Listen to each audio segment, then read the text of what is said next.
మీ పరిశుద్ధమైన రక్తంతో నా పాప రక్తాన్ని కడిగి శుద్ధినిగా చేసిన విధానం బట్టి మీకు వందనాలు. నన్ను రక్షించిన, విమోచించిన విధానం బట్టి మిమ్మల్ని ఆరాధిస్తూ ఉన్నా. అంతేకాకుండా దయగలుగుతాను నా ముందు నడుచుకుంటూ నా మార్గాన్ని ఏర్పాటు చేస్తూ నాకు ఒక దిశ మరి దర్శనాన్ని ఇచ్చిన విధానం బట్టి మీకు వందనాలు. అందుని బట్టి మిమ్మల్ని ఆరాధిస్తూ ఉన్నా. అంత మాత్రమే కాక దయగలుగుతండి మీరు నాకు తోడై ఉంటూ ఎల్లవేళలా మీ వద్దకు చేరేంత వరకు నాకు తోడుగా ఉన్న విధానం బట్టి మీకు వందనాలు. అందుని బట్టి మిమ్మల్ని ఆరాధిస్తున్నా. ఏమి ఇవ్వగలను తండ్రి? ఏమి ఇచ్చినా రుణగ్రస్తుడనే. ఎటువంటి వాడని ప్రభా, ఎటువంటిగా తీర్చిదిద్దినాను ప్రభా, మీకు స్తోత్రాలు. మరి ఏమి ఇవ్వలేక నా ఈ స్తుతి ఆరాధన మీకే సమర్పించుకుంటున్నాను. ఎందుకనైనా మరొకసారి పాదాల చెంత చేరుతుండగా చదవబడిన ఈ లేఖనాన్ని మీ చేతులు పెడుతుండగా ఆశీర్వదించండి, విరవండి, అర్థమైన రీతిలో వడ్డించండి. ధర్మశాస్త్రం ఆశ్చర్యమైన సంగతులు గ్రహించే కృపను మాకు దయచేయండి. ఇదిగోనైనా ప్రతి ఒక్క మాట, తలంపు, ఊహ, క్రియ మనం వెలువడుతున్న ప్రతి ఒక్క మాటను ప్రభు మీరు వెలుగు ఆజ్ఞాపించండి. అవి తెలివి లేని వారికి తెలివిని కలిగించండి, నెమ్మది లేని వారికి నెమ్మదిని కలిగించండి, ఆదరణ లేని వారికి ఆదరణ కలిగించండి, సమాధానం లేని వారికి సమాధానం కలిగించండి. ఏ విధమైన రీతిలోనైనా మీరే వారితో మాట్లాడి వారికి కావాల్సిన ఆ తలాంతును, వారికి రావాల్సినటువంటి ఆ బహుమానం, వారికి రావాల్సినటువంటి ఆ దయను, క్షమను వారికి దయచేస్తామని వేడుకుంటున్నాం. నా దేవుడు నాతో సూటిగా స్పష్టంగా మాట్లాడినాడు అనే ఆత్మీయ సంతృప్తి ప్రతి ఒక్కరిలో కలుగజేసి మీ నామానికి భయంకరంగా మార్చుకుంటూ తమను తాము పరిశీలించుకొని, పరీక్షించుకొని యోగ్యమైన రీతిలో మీ బలలో పాలు పొందే కృప దయచేయమని వేడుకుంటూ నిలబడుతున్న మీ దాసును కూడా ఈ కొరతలేని ఆత్మతో నింపమని వేడుకుంటూ యేసుక్రీస్తు ప్రభు వారి శ్రేష్టమైన నామమున ప్రార్థించి అడిగి వేడుకొంచున్నాం తండ్రి. ఆమేన్. ఓకే. 7వ అధ్యాయము 11వ వచనం. నీ శత్రువుల మీద నీకు జయమిచ్చి నీకు నెమ్మది కలుగు చేసి ఉన్నాను. నెమ్మది కలుగు చేయు దేవుడు. గత కొద్ది దినాలుగా మనం సంఘపక్షాన ప్రభు ఇచ్చిన వాగ్దానాన్ని బట్టి మనము ఈ మాటను ధ్యానం చేస్తూ ఉన్నాం. నిజమే, ఎటువంటి పరిస్థితిలో ఉన్నా కానీ దేవుడు మనకు నెమ్మది కలుగు చేసే దేవుడు. అందులో ఎటువంటి అనుమానం లేదు. ఎన్నో రీతిలుగా మనతో మాట్లాడుతూ ఎన్నో విషయం మనం బయలుపరుస్తూ ఆ నెమ్మదిని ఏ విధంగా దయచేస్తున్నాడో కూడా మనం చూస్తూ వచ్చాం. ఈ దినాన కూడా మనం ఈ మాటను ధ్యానం చేసుకునే విషయంలో దేవుడు మనతో మాట్లాడుతుంది గాక. ఆమేన్. ఒకసారి ఆమేన్ చెప్పండి. టిఫిన్ బ్రేక్ఫాస్ట్ అయిపోయినట్టుంది కదా కడుపులో. తినొచ్చారా? ఏమన్నా తినొచ్చారా? ఒకసారి గట్టిగా ఆమేన్ చెప్పండి. నాకు కొంచెం చెవుడు ఉందమ్మా, నాకు సంతగా వినపడదు. ఒకసారి చెప్పండి. ఓకే, దేవునికి మహిమ కలుగును గాక. యోహాను సువార్త 2వ అధ్యాయం తీయండి అమ్మా అందరూ కూడా. 7వ వచనాన్ని మనం చదువుతాం. ఈ దినాన ప్రభు మనతో స్పష్టంగా సూటిగా మాట్లాడును గాక. యేసు ఆ బానలు నీళ్లతో నింపుడని వారితో చెప్పగా వారు వాటిని అంచుల మట్టుకు నింపిరి. చాలు. దేవుడి వాక్య భాగంలో తన వాక్య వెలుగు నుంచి మనకందరితో మాట్లాడును గాక. ఆమేన్. యేసు ఆ బానలు నీళ్లతో నింపుడి అని వారితో చెప్పగా వారు వాటిని అంచుల మట్టుకు నింపిరి. యేసుక్రీస్తు ప్రభువారు ఈ దినాన మనతో సూటిగా స్పష్టంగా మాట్లాడే మాట ఏమిటనంటే, ఇచ్చిన ఆజ్ఞ ఏమిటనంటే నింపబడాలి, నింపబడుట. ఏ విధంగా నింపబడాలి అంటే అంచుల మట్టుకు నింపబడాలి. ఎంతవరకు అట? అంచుల వరకు నింపబడాలి. దేంట్లో నింపబడాలి అని అంటే, ఇక్కడ యేసు ప్రభువారు ఆయన బ్రతికున్న దినాలలో, మనుషుని రూపుడిగా సంచరిస్తున్న దినాలలో ఒక పెండ్లి విందుకు వెళ్ళారట. పెండ్లి విందుకు వెళ్ళినప్పుడు ఆనాటి ఆచారం ప్రకారంగా ద్రాక్షారసం ఇస్తారు. ద్రాక్షారసము 3 రకాలుగా ఉంటుంది. మొదటిది రకం ఏమిటి అని అంటే, అప్పటికప్పుడే చెట్లలోంచి కాయలు కోసుకొని వస్తారు, ద్రాక్ష కాయలు కోసుకొని వస్తారు. దాన్ని రుబ్బుతారు, రుబ్బిన తర్వాత దాన్ని వడకడతారు, వడకడితే ఒక జ్యూస్ లాగా వస్తుంది. అది ద్రాక్షారసం అంటాం. అది ఒక రకమైనటువంటి ద్రాక్షారసం. అది అందరూ తాగొచ్చు, పిల్లలు తాగొచ్చు, పెద్దలు తాగొచ్చు. ఎవరైనా ఆడవారు త్రాగవచ్చు, మగవారు కూడా త్రాగవచ్చు, ఎవరైనా త్రాగవచ్చు. అది జ్యూస్ అంటాం. మనకి జ్యూస్ షాపుల్లో ఇస్తారు కదండి, that is called juice. Okay. రెండో రకమైనటువంటి ద్రాక్ష రసం ఉంటుంది. ఈ ద్రాక్ష రసాన్ని కోసి, కాయలు కోసి, ఆ రసం పిండి దానిని నిలవబెడతారు. నిలబెట్టంటే పులియబెడతారు. దాదాపుగా ఒక 6 నెలల వరకు పులియబెడతారు. అలాగ పులియబెట్టిన తర్వాత ఆ ద్రాక్ష రసాన్ని తీసినట్లయితే అది మత్తును కలిగిస్తూ ఉంటుంది. మత్తును కలిగిస్తూ ఉంటుంది. ఆ మత్తు ఆ శరీరానికి మంచిది కాదు. ఇది రెండవ రకమైన ద్రాక్షారసం. మూడవ రకమైన ద్రాక్షారసం ఒకటి ఉంటుంది. ఏమిటి అని అంటే, అది 6 నెలలు పులియబెట్టిన కాకుండా సంవత్సరాల తరబడి పులియబెడతారు. సంవత్సరాల తరబడి, ఒక సంవత్సరం దాటేంత వరకు దాన్ని అట్లాగే దాచిపెడతారు ఒక జార్లో, ఒక జాడీలో.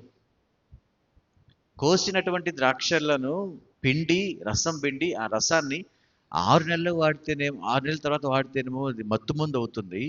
సంవత్సరము తర్వాత వాడితేనేమో అది ఏమవుతుంది తెలుసునండి, వైద్యం అవుతుంది. 3 రకాల ద్రాక్ష రసాలు. అందుకే తిమోతికి రాస్తూ పౌలు అంటాడు, నీ కడుపు జబ్బు నిమిత్తము ద్రాక్షారసం పుచ్చుకొనుము అంటాడు.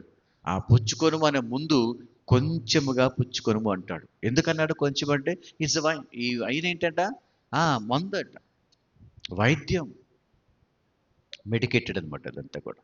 ఓకే. ఇలాగ 3 రకాల ద్రాక్ష రసాలు ఉంటాయి. మనం ఏ రకమైన ద్రాక్ష రసం చెప్పండి? మనం ఏ రకమైన ద్రాక్ష రసం చెప్పండి? ఈ ద్రాక్ష రసాన్నట ఆ నీళ్లు నింపి, ఒక బాణలో నీళ్లు నింపి, ఆ నీళ్లను ముంచితే తీసుకుని వెళ్ళి ఎక్కడికి ఇచ్చారట, విందుకి ఇచ్చారట. నీళ్ళని తీసుకెళ్లి విందులోకి పూస్తే వాడు అనుకున్నాడు ద్రాక్షరసం లాగా ఉంది అనుకుని తాగేశారట. నీళ్లను వైన్గా మార్చేశాడు. వాటర్ ఇంటూ ది వైన్ అనమాట. వాటర్ కన్వర్ట్ అయిపోయింది దేనిలోకి, వైన్లోకి. కాకపోతే ఇక్కడ మనం తెలుసుకోవాల్సిన ఆత్మీయ సత్యం ఏంటంటే, you have been filled with the, నీవు అంచుల వరకు నింపబడాలి. సగం సగం నింపబడకూడదు. ఒక లోకంలో ఒక లోకోక్తి ఉంటుంది కదండి, నిండుకుండా తొనగదట. సగం సగం నింపబడితే ఏమైందట, ఊరక ఎత్తుకుంటూ వెళ్తూ తొడుగుతూ ఉంటుందట. మనం కూడా దాంతో పాటు ఊగుతూ ఉంటాం. ఎప్పుడైనా నింపబడాలంటే ఫుల్గా నింపబడాలి. ఫుల్గా నింపబడాలి. నింపబడే అనుభవం ప్రతి ఒక్కరికి రావాలి. దేంతో నింపబడాలి? మత్తయి సువార్తలో ప్రభు ఒక మాట మాట్లాడతాడు, నీ హృదయము నింపబడిన దాన్ని బట్టి నీ నోరు మాట్లాడును కదా అంటాడు. దేంతో నింపబడాలి? దేంతో నింపబడాలి మనిషి అన్నవాడు అంటే, 3 రకాలుగా మనిషి నింపబడుతూ రావాలి. మొదటిది చూడండి, నిర్గమాకాండం. నిర్గమాకాండంలో 35వ అధ్యాయంలో ఒక మాట ఉంటుంది. 33వ వచనంలో చదవండి. ఆ మాట ఉంటుంది. ఏమా?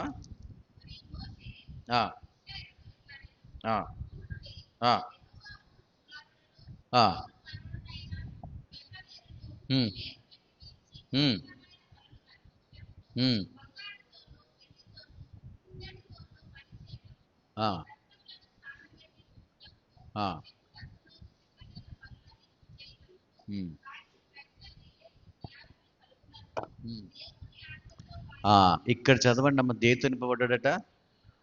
దేవుని ఆత్మతో నింపబడ్డాడట. ప్రతి ఒక్క మనిషి కూడా, ప్రతి ఒక్క విశ్వాసి కూడా, ప్రతి ఒక్క దేవుని బిడ్డ కూడా, దేవునిని సొంత రక్షకుడు అంగీకరించిన ప్రతి ఒక్క విశ్వాసి కూడా దేంతో నింపబడాలట? పరిశుద్ధాత్మ, దేవుని యొక్క ఆత్మతో నింపబడాలి. దేవుని యొక్క ఆత్మతో నింపబడితే వచ్చే లాభం ఏంటి? అవునండి, నేను ఆత్మతో నింపబడ్డానండి, వచ్చే లాభం ఏంటి అని ఎవరైనా ప్రశ్నించవచ్చు. మనకే ప్రశ్న రావచ్చు. దేవుని ఆత్మతో నింపబడితే ఏమొస్తుంది లాభము? అపోస్తలుల కార్యాలు 2వ అధ్యాయం చదవండి. ఒక మాట ఉంటుంది అక్కడ, 4వ వచనం చదవండి. వారు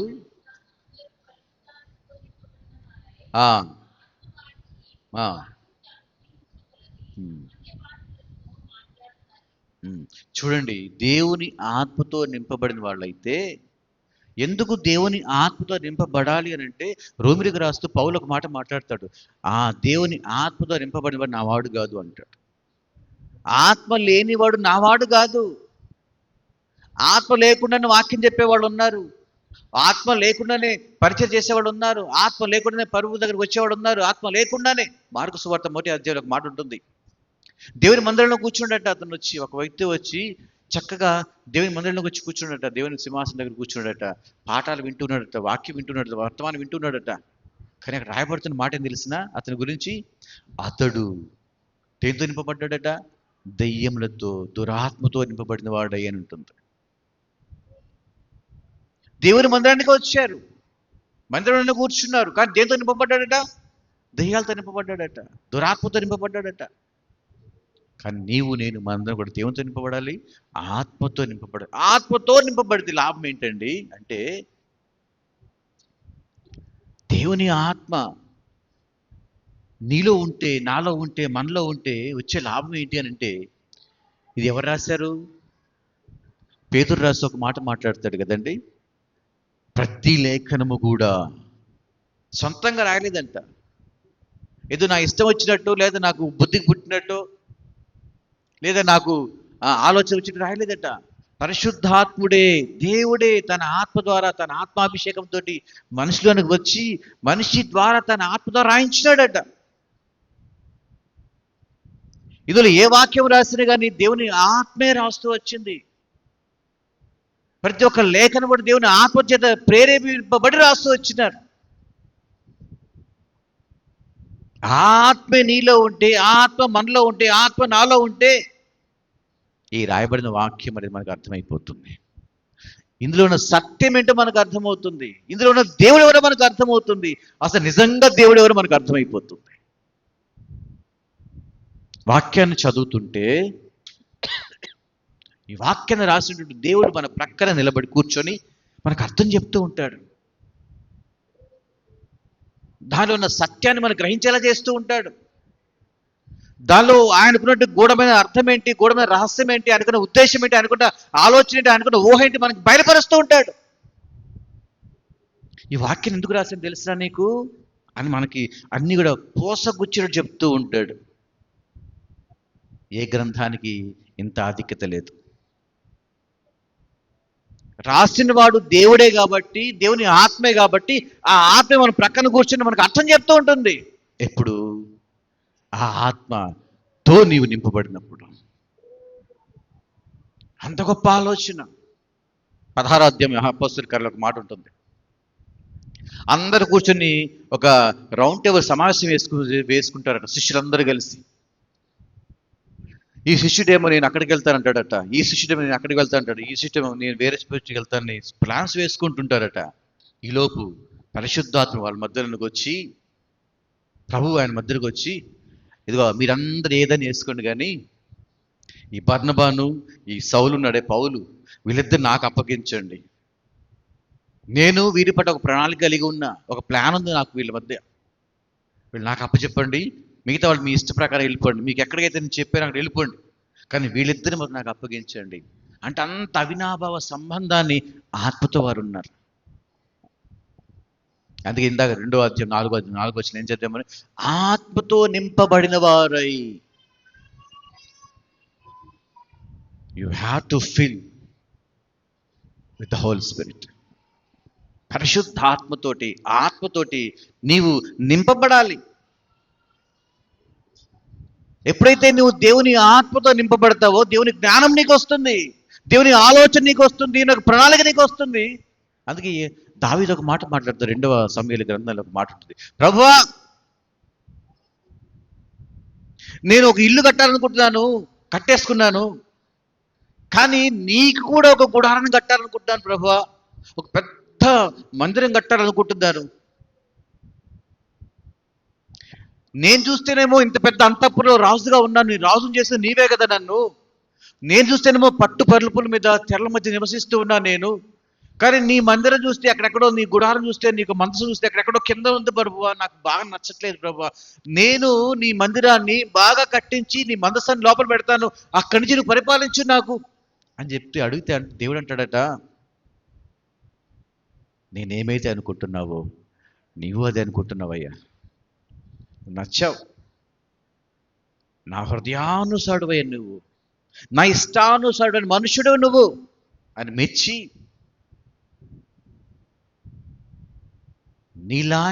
నీవు బ్రతికున్నంత వరకు నీ సింహాసనం నీకే వస్తుంది. నువ్వు ఒకవేళ నీ కాలం చెల్లిపోయినా కానీ నీ రాజ్యం మీద నీ వారసుడే ఉంటాడు. ఇంకెవ్వరు నీకు నీ మీద శత్రురాజులే ఉండడని ఒక మంచి వాగ్దానం ఇచ్చేశాడట. ఎలా అనగలిగాడు ఆ మాట? అయ్యా, నేనేమో ఇంత పెద్ద పెద్ద అంతఃపురంలో ఉన్నాను, నువ్వేమో కింద ఉన్నావు ప్రభువా, నాకు నచ్చటం లేదు, నేను హెచ్చించుకోవాలి అని ఎలా ఆలోచన వచ్చినట్టే ఇతను ఆత్మచేత నింపబడ్డాడట. పరిశుద్ధాత్మ చేత, దేవుని యొక్క ఆత్మచేత నింపబడితే దేవుని కార్యం చేయాలని ఆశపడతాం మనం. రాజు కదా దావీదు, నాకేమండి చక్కగా రాజుగా నేను ఉన్నానండి, మందిరం ఎలా పోతే నాకెందుకు, నేను చక్కగా పట్టు పరుపులు ఉన్నాయి, పట్టు తెరలు ఉన్నాయి, అంత మంచి హోదా ఉంది, నాకు హుందాతనంగా ఉన్నాను, లగ్జరీగా బ్రతుకుతున్నాను, నాకేంటంట ఎక్కడుంటే నాకేంటంట అనుకోలేదట. నేను ఇక్కడ ఉన్నానంటే కారణం నువ్వే కదా ప్రభా, నీవు కూడా అలాగే ఉండాలి నాతో పాటు. ఎప్పుడైతే నువ్వు హోలీ స్పిరిట్ తోటి, పరిశుద్ధ ఆత్మతో, దేవుని ఆత్మతో నింపబడతావు, దేవుని కార్యాన్ని, దేవుని ఆలోచన, దేవుని ప్రణాళికను, దేవుని యొక్క ఉద్దేశాలు నీవు కూడా కలిగి ఉంటావు, నేను కలిగి ఉంటావు, మనందరం కలిగి ఉంటాం. అది ఆత్మతో నింపబడట. దేవుని కార్యాన్ని చేయడానికి సిద్ధపడతాం. అందుకే పౌలు అపోస్తలుల కార్యాల్లో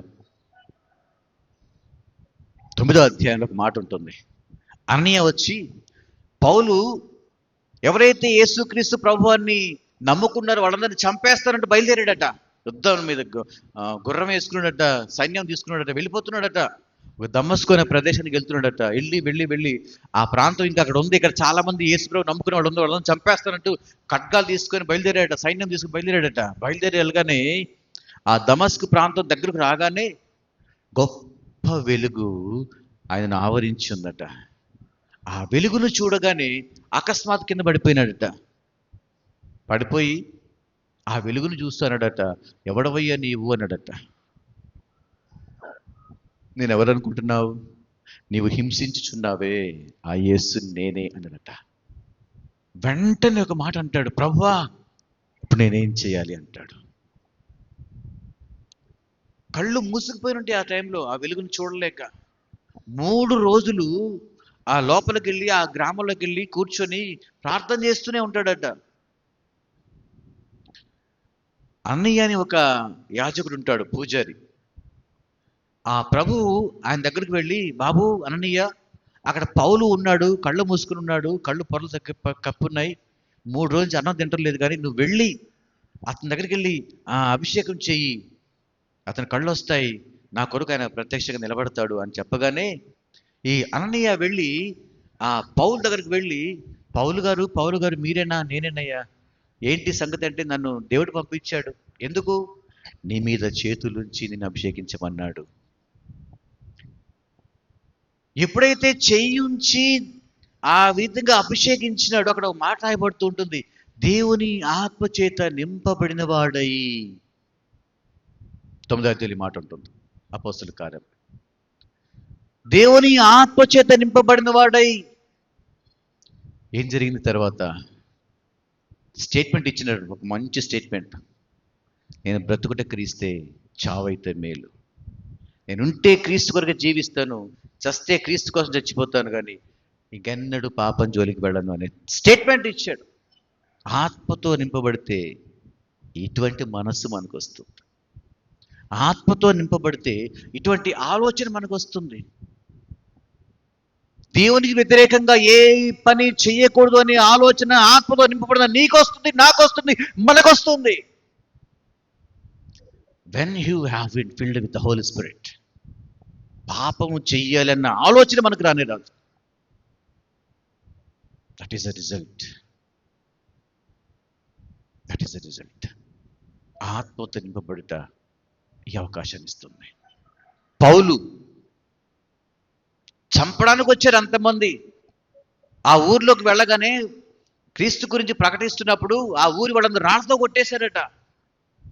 రాళ్లతో కొట్టి చంపేసేవారట. కానీ ఇంకా కొట్టి కొట్టి కొట్టి ముఖమంతా రాళ్ళ దెబ్బలే, ఇంతంతగా వాచిపోయిందట. శరీరం అంతా రాళ్ళ దెబ్బలే, గాయాలు, పచ్చి పుండ్లు. కొట్టిందే కొడుతున్నారట. కొట్టి కొట్టి కొట్టి సొమ్మసిల్లి పడిపోయాడట. పడిపోయిన కానీ కొడుతూ ఉన్నారట. కొట్టగానే చూచారట, కదలిక లేదు ఇంకేమి. రే చచ్చిపోయాడురా, గడా పోయిందిరా అనుకున్నాడట. అలా లాక్కొని వెళ్ళిపోయి ఇస్సిరి ఊరు బయట ఇట్లా పడేశారట. పడేసిన తర్వాత అక్కడ మాట రాస్తూ అంటాడు, వెంటనే లేచి చొక్కాయలు దులుపుకొని ప్రక్కకెళ్ళి, యేసు చాలా గొప్పవాడు, నా కొరకు ప్రాణం ఇచ్చాడు, మన కొరకు రక్తం కార్చాడు, మన కొరకు సెలవును ఎక్కినాడు, మన కొరకు బలైపోయినాడు, చేతుల్లో దెబ్బలు, కాళ్ళలో దెబ్బలు, మేకులు, ముళ్ళ కిరీటం, నీ కొరకు వచ్చిన దేవుడిని నమ్ముతావా అంటూ ప్రకటించడం ప్రారంభించాడట. దెబ్బలు ఏమైపోయినాయండి? మనమైతే ఏం చేస్తాం? అమ్మో దెబ్బలు అనవసరం కుట్టారా బాబు, ఈ దేవుడు ఏంటారా బాబు, ఈ దేవుడు నమ్ముకుంటే అన్ని నష్టాలే, కష్టాలే, ఉపద్రవాలే, శ్రమలే, హింసలే, బాధలే. ఛీ, నీ జోలికి రాకూడదయా, యేసుప్రభు జోలికి వెళ్ళకూడదయా, ఆయన జోలికి వస్తే చాలు మనకు అన్ని కష్టాలు వస్తున్నాయి అని వదిలేసి ఈ దెబ్బలేంటి, యేసయ్యా నిన్ను నమ్ముకుంటే ఈ బాధలేంటయ్యా, నేను ఎలా ఉండేవాడిని, ఎలాంటి చదువు చదువుకున్నాను నేను, తార్సు అనే యూనివర్సిటీలో పెద్ద చదువు చదువుకున్నాను నేను, ప్రపంచంలో పెద్ద యూనివర్సిటీ అది, ఒకే ఒక యూనివర్సిటీ ఆ రోజుల్లో, అందులో విద్యాభ్యాసం చేశాను నేను, గమలీయేలు పాదం దగ్గర పాఠాలు నేర్చుకున్నాను, పెద్ద ప్రొఫెసర్ అయిన, పెద్ద ధనవంతుణ్ణి, సిటీలో మంచి పేరున్న వాడిని, ఒక అధికారిని, నన్ను పట్టుకొని ఇలా కొడతారా, నన్ను ఇలా చేసేది నువ్వు యేసయ్యా, నువ్వు నిన్ను నమ్ముకుని నాకు ఇంది కష్టాలా, పో అనలేదట. అలాగే రక్తంతో వెళ్ళి ఆ వాచిన ఆ ముఖంతో వెళ్ళి యేసుని గురించి చూసారా, యేసు అంత గొప్పవాడు, మన కోసం ప్రాణం ఇచ్చాడండి, మన కోసం రక్తం కాచాడండి, మన కొరకు దెబ్బలు తిన్నాడండి, 39 కొరడా దెబ్బలు తింటే రక్తం అంతా పోయిందండి, ఆఖరి రక్త బిందువులు కార్చాడండి, మాంసం ముద్దలుగా పారిపోయిందండి, ఆయన అడుగులో రక్త బడుగులు నడుచుకుంటూ వెళ్ళాడండి, 700 కిలోమీటర్లు 700 మీటర్లు నడుచుకుంటూ వెళ్ళి ఆకాశాన్ని మధ్యగా భూమికి మధ్యగా వేలాడుతూ వచ్చాడండి. When you have filled with the Holy Spirit, this is the result. This is the result. ఆత్మతో నింపబడితే వచ్చే అనుభవం ఇది. నింపబడ్డావా?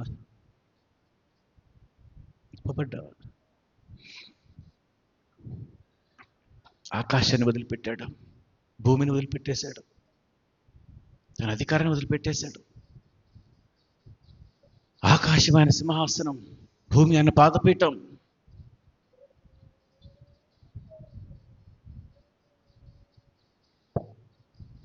అధికారాన్ని కోల్పోయి, మహత్యాన్ని కోల్పోయి, శక్తిని కోల్పోయి, ప్రభావాన్ని కోల్పోయి, ఒక మనిషిగా ఆకాశం పట్టజాలదు, ఆయన భూమి పట్టజాలదు, ఆ పట్టజాలని ఆ మహామహుడు జానుడు తల్లి గర్భంలో కాళ్ళు పొడుచుకొని పండుకొని భూమి మీదకి అవతరించడం సిద్ధపడిన దేవుడు ఆయన. ఎప్పుడు అర్థమవుతుంది తెలుసా మనకి? నువ్వు పరిశుద్ధాత్మతో నింపబడితే నీకు అర్థమవుతుంది. నింపబడాలి, ఆత్మతో నింపబడాలి.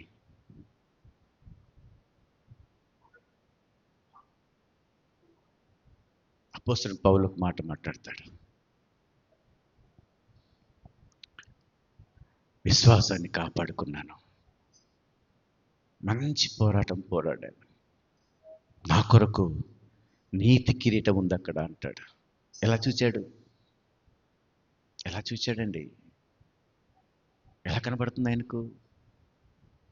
మనిషి కదా, నా కొరకు నీ దగ్గర ఒక మంచి కిరీటం పెట్టావయ్యా, నాకు కనబడుతుందయ్యా, నీ పక్కన నేను కూర్చున్నానయ్యా అని చెప్తున్నాడు మనిషిగా. ఎక్కడున్నప్పుడు? బ్రతికున్నప్పుడే, భూమి మీద ఉన్నప్పుడే. ఎలా కనిపించిందండి? ఆత్మ నింపుదల. మనం చూడగలిగావా మన స్థానం ఏంటో పైన? మనం చూడగలిగా మన స్థానం ఏంటో? చనిపోయిన తర్వాత రాజెవరు రెడ్డి ఎవరు అనుకుంటాం కదా మనం. చనిపోయిన తర్వాత నీ స్థితి ఏంటో, నీ గతి ఏంటో, నీ భవిష్యత్తు ఏంటో, నీ బుద్ధి ఏంటో, నీ ప్రాణం ఏంటో, నీ బ్రతికేంటో అర్థమైంది ఎప్పుడైనా మనకి? ఏనాడైనా మనకు ఆలోచన వచ్చిందా చెప్పండి? అవునండి, నేను చాలా మంచిగా బ్రతికానండి, భూమి మీద ఉన్నప్పుడు చాలా మంచిగా బ్రతికానండి, చనిపోతున్న పరిస్థితి ఏంటండి? పేతురు ఒక మాట మాట్లాడుతూ అంటాడు కదా, ఈ జీవితము రాబోయే జీవితము అంటాడు అక్కడ ఫుట్ నోట్లో. ఈ జీవితం ఎలా ఉందో, ఈ జీవితం ఎలా జీవిస్తున్నామో, ఈ జీవితం ఎలా నడిపిస్తున్నామో, నీ జీవితము ఆ తర్వాత జీవితం అంటే చనిపోయిన తర్వాత నీ జీవితం ఎలా ఉండబోతుంది, నీ భవిష్యత్తులో ఉండే జీవితానికి ఆధారమే ఈ జీవితం. అందుకే పేతురు మొదటి అధ్యాయం క్రింద మాట అంటాడు, నేను ఈ గుడారంలో ఉన్నంత కాలము, ఈ గుడారం నివసించినంత కాలము నేను మిమ్మల్ని ప్రేరేపించాలని, మీరు రేకెత్తించాలని కోరుకుంటున్నాను అయ్యా. అసలు నాకు ఇష్టమే లేదు ఈ భూమి మీద ఉండడం, ఈ శరీరం మీద ఉండడం నాకు ఇష్టమే లేదు అసలు. ఎందుకు ఇష్టం లేదు తెలిసిన? ఒకే ఒక కారణంతో ఉండగలుగుతున్నాను ఇక్కడ. ఏంటంటే నేను ఉన్నంత కాలము, ఉన్నంతలో కొంతమంది నేను మిమ్మల్ని రేకెత్తించాలి బాబు, అందుకే నేను ఇక్కడ ఉంటున్నాను. లేకపోతే ఎప్పుడూ వెళ్ళిపోయి దేవుని చేతిలో ఉండేవాడిని. ఎందుకనగలిగాడు ఆ మాట? ఆత్మతో నింపబడ్డాడు కాబట్టి తన భవిష్యత్తు అంటే అర్థమైంది ఆయనకు. అవును తండ్రి, నీవు నన్ను పుట్టించిన విధానం చూస్తే నాకు ఆశ్చర్యం కలుగుతుంది. కీర్తకుడు ఈ మాట మాట్లాడుతూ అంటాడు. ఎందుకు ఆశ్చర్యం కలిగిందట? భయం కూడా కలుగుతుందట. చూడగలిగాడు, భవిష్యత్తును చూడగలిగాడు. చనిపోయిన తర్వాత మన భవిష్యత్తుతో చూడగలుగుతున్నాం. ఆ చూడగలిగే అవకాశం మనకు ఉంది. ఆ అదృష్టం మనకే వచ్చింది, ఆ ధన్యత మనకే వచ్చింది. ఎప్పుడు? ఆత్మతో నింపబడినప్పుడు. ఆత్మతో నింపబడినప్పుడు ఆ అనుభవాన్ని మనం పొందినప్పుడు మన భవిష్యత్తు ఏంటో, ఈ భవిష్యత్తు కాదండి, రేపేం జరుగుతుందో ఎరుడి. కీర్తనకాడు ఒక మాట మాట్లాడుతున్న 139వ కీర్తనలో, ప్రభువా నా నాలుగు నుంచి ఏదైనా మాట అనుకున్నామంటే నీకు తెలిసిపోతుంది కదా, నేను ఒక ఆలోచిస్తున్నానంటే నీకు తెలిసిపోతుంది కదా, నేను చేసే ప్రతి మాట, నేను కూర్చోవడము పండుకోవడం అంతా నీకు తెలిసిపోతుంది కదా, నేనేం చెప్పాలి ఇంకా నీకు? ఎలా తెలిసిపోతుందండి? దేవునికి తెలిసిందని ఈయనకు తెలిసిందట. అది మనం తెలుసుకోవాల్సింది. నేను మాట్లాడే ప్రతి మాట దేవునికి తెలిసిపోతుంది. నేనేమైతే అనాలి అనుకుంటే, ఒక మాట అనాలి అనుకుంటే ఆ మాట ఏమంటానో కూడా దేవునికి తెలిసిపోతుందట. అది పెద్ద సమస్య కూడా కాదు, అది పెద్ద ఆశ్చర్యం కూడా కాదు. దేవునికి తెలిసింది అని దావీదుకు తెలిసిపోతుందట. ఇది ఆశ్చర్యం. ఎందుకు? ఎందుకంటే ఆత్మతో నింపబడ్డాడు. దేవుని యొక్క ఆలోచన ఏంటో, దేవుని యొక్క ఉద్దేశాలు ఏంటో, దేవుని యొక్క ప్రణాళిక ఏంటో, దేవుని యొక్క ఊహలేంటో, దేవుని యొక్క కోరికలేంటో, నీ మీద, నా మీద, మన మీద దేవుని ఉద్దేశాలు ఏంటో, ప్రణాళిక ఏంటో కూడా మనకు అర్థమవుతుంది. అది ఆత్మతో నింపబడ్డం అంటే. అర్థమవుతున్నాయా మనకు? దేవుడు అంటే మనకు ఒకటే ఒక ఆలోచన, ఏదో ఇస్తాడు, తీసుకుందాము, అనుభవిద్దాం. ఇది మన కాన్సెప్ట్. మీరు ఎవరి దగ్గరికైనా వెళ్ళండి, ఇదే కాన్సెప్ట్. ఒక విశ్వాసి మాత్రమే ఈ కాన్సెప్ట్కి విరోధంగా వ్యతిరేకంగా ఆలోచిస్తాడు. దేవుడు అంటే ఇచ్చేవాడు కాదండి. ఇంకేమిస్తాడండి ఆయన సమస్తాన్ని మనకు ధారపోసాడు, రక్తాన్ని ధారపోసాడు, ప్రాణాన్ని ధారపోసాడు, ఆత్మను ధారపోసాడు. తన సమస్తాన్ని ధారపోసి కిందకి నీకోసం దిగొచ్చి 33 సంవత్సరం నీకోసం పాటుపడుతూ వచ్చినాడు కదా. ఇంకేమి ఇవ్వాలి ఆయన నీకు, నాకు, మనందరికి కూడా? ఇప్పుడు మనం అడగాల్సింది ఏం తెలిసిన? అదివు ఇదివు అని కాదు. ప్రభువా నీకేమి ఇవ్వాలి నేను చెప్పండి. అయ్యా నా కోసం దిగొచ్చావు కదా, నా కోసం ప్రాణం ఇచ్చావు కదా, నా పాపాలు క్షమించావు కదా, నా పాపాలు తీసివేసావు కదా, నా పాపాలు మెరన్నటికి జ్ఞాపకం చేసుకుంటున్నా మీ వీపు వెనక్కి పారవేశారు కదా, నాలో పాపం లేకుండా చేశారు కదా. ఎంత చేసి నీకు నేనేమి ఇవ్వాలి ప్రభువా? ఏం చెప్పండి, నీకేం కావాలి చెప్పు. యెహెజ్కేలు గ్రంథంలో 18వ అధ్యాయం 23వ వచనంలో ఆ కుడివైపు పేజీలో పై భాగం ఒక మాట రాస్తూ అంటాడు,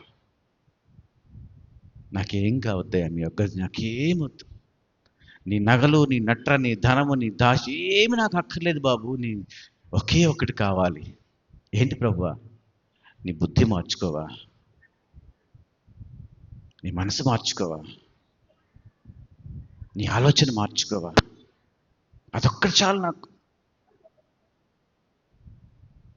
మార్చుకోవాలంటే ఒకే ఒక కారణం, ఆత్మతో నింపబడాలి. మన బ్రతుకు మార్చుకోవాలి, మారాలి అనంటే మనలోనికి దేవుని ఆత్మ రావాలి. అప్పుడే మన జీవితం బాగుపడుతుంది. నా ఎదురుగా నా సోదరుడు ఉన్నాడు, వీరారెడ్డి. నా గురించి పూర్తిగా తెలుసు ఆ సహోదరునికి. అప్పుడు ఎలా ఉండేవాళ్ళమ్మా. మేమిద్దరు కలిసి ఎన్నో క్రియలు చేస్తూ వచ్చాం, కార్యాలు చేస్తూ వచ్చాం. ఇప్పుడు స్వయంగా మనం చూడడానికి వచ్చాడు ఆయన. మార్పు ఎలా ఉంటుంది, మారు మనసు అంటే ఎలా ఉంటుంది, ఎప్పుడు వస్తుంది అది అంటే, నువ్వు ఎప్పుడైతే ఆత్మతో నింపబడతావో అదే రిజల్ట్ వస్తుంది. మేము చాలా ప్రాణస్థితులం. ఆయన చిన్నవాడే కావచ్చు కానీ, కేడర్లో చిన్నవాడే కావచ్చు కానీ, మేము ఎప్పుడు కేడర్ చూసుకోలే. ఆయన బండి నేను ఎక్కి వెళ్ళిపోతాను, నా బండి ఆయన ఎక్కి వస్తాడు, చటాపటాలు వేసి తిరుగుతాం మేమిద్దరం. మా ఇద్దరు కేడర్ అనేది లేదు మధ్యన, ఇద్దరం ఒకేలా ఉంటాం. అంత చక్కగా వాళ్ళ ఇంట్లో నాకు మంచి ఆహ్వానం ఉంటుంది, అంత ప్రేమిస్తారు, అంత అభిమానిస్తారు. ఇప్పటికీ అదే అభిమానం, అదే ప్రేమ ఉంటుంది వాళ్ళ ఇంట్లో. రిజల్ట్ చూడాలి మనం ఎప్పుడైనా కానీ. ఆత్మ లేనివాడు నావాడు కాదు.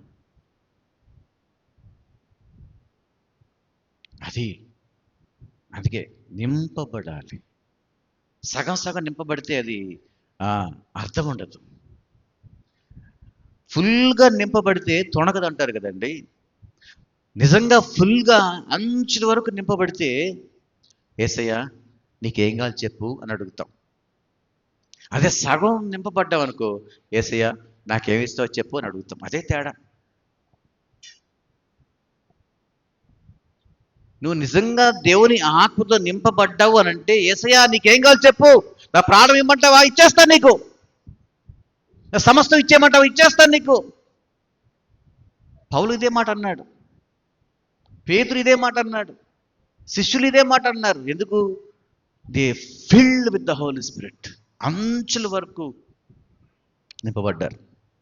అందుకే ప్రభా నీకేం కావాలి చెప్పయ్యా, నువ్వు మాకు చేసింది చాలు, మేము చేస్తాం, నువ్వు కూర్చో నాయనా, నీవు కూర్చో. అందుకే పౌలు అంటాడు, నీవు మిగిలిపోయిన పరిచర్య నేను చేస్తున్నాను అంటాడు. నువ్వు చెయ్యాలనుకున్నావు కదా పరిచర్య, నువ్వు చేసేసావు, ముగించేసావు, కానీ నీ ద్వారా ఇంకా మిగిలిపోయిన కొంత పరిచర్య ఉంది కదా, అది నేను చేస్తున్నాను ప్రభువా. ఎప్పుడు అనగలిగాడు? ఆత్మతో నింపబడ్డాడు కాబట్టి అనగలిగాడు.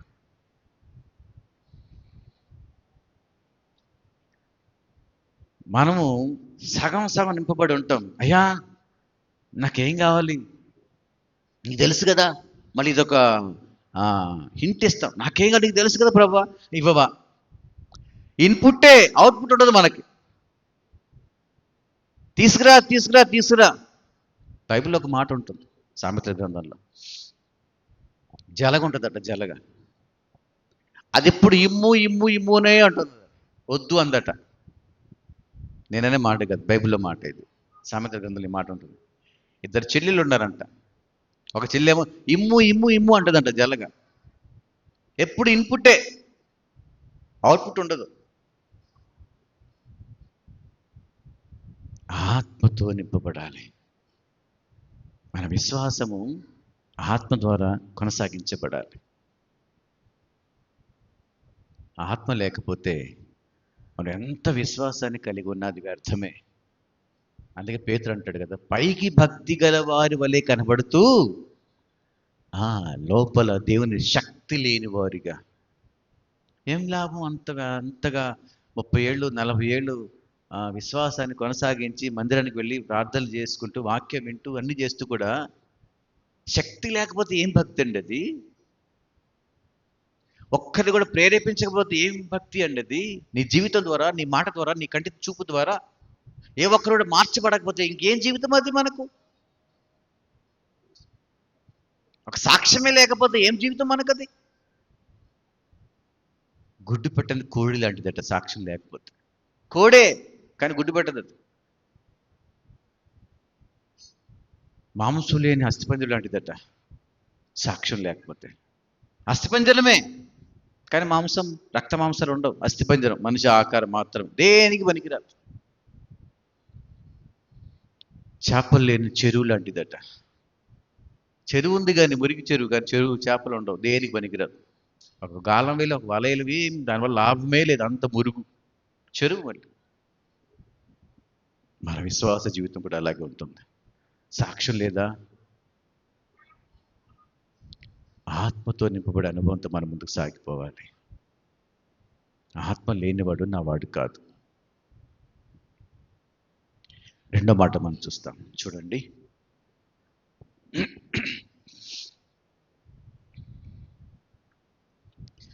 నిర్గమాకాండంలో 35వ అధ్యాయంలో, ఇందాక మనం 33 చదువుకున్నాం కదా, ఇప్పుడు 35 కూడా చదవండి.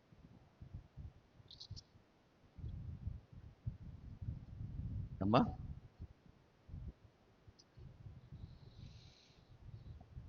35 ఆఖరి మాట చదవండి.